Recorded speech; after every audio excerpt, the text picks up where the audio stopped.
What a pleasure to be in front of 14,000 of my closest friends. How many of you love to sell? And that is the answer. Sales is becoming harder. Selling every day, trying to capture interest from new customers, keeping them engaged and interested through their buying journey is really getting more difficult. I've been on this journey, on this conversation now for well over 10 years. And I can tell you that this is the first time I've really seen companies embrace customer experience from a competitive position. And now this is why this conversation is much more important. 80% of customers feel the experience a company provides is as important as its products and services. Competition is really being driven by the fact that customers are more empowered, and they're also saying, I expect different things from the brands that I do business with on a daily basis. And then we as consumers are saying, you know what? Not only do we want a better experience, we will pay more for a better experience. Everything you're going to hear today, tomorrow, talks about this concept of change. And at the end of the day, change is inevitable. But let me be really clear, growth is optional.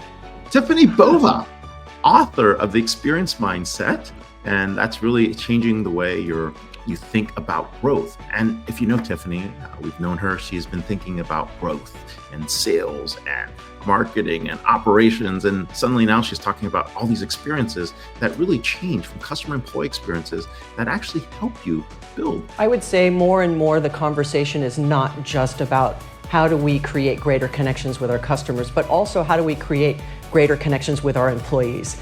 You know, the fastest way to get customers to love your brand is to get employees to love their job. Used to be people made decisions based on the products that were sold, and now it has a lot to do with the experience they have with the brand. Customers will remember the experience they have with a brand or a person much longer than the price that they paid.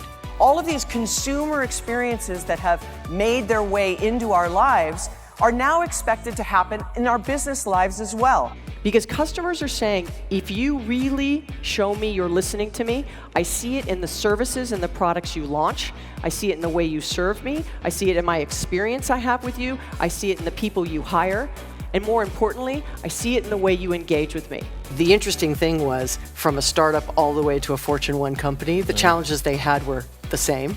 It was the scale that was different. Right. It was the money and the assets and the ability to hide things that were not working, where in the startup world, you can't hide from what's not working. Yes. But the challenges were still the same. It's really important to keep the customer at the center, but sometimes what companies think they're actually doing and what the customer actually thinks they're doing are two very different things. And that's what I hoped to bring to the forefront, was an opportunity for people to take a pause, step back, and be much more intentional about the decisions that they make about growth. It is the virtuous momentum that leads to better growth when you get both employee and customer experience right.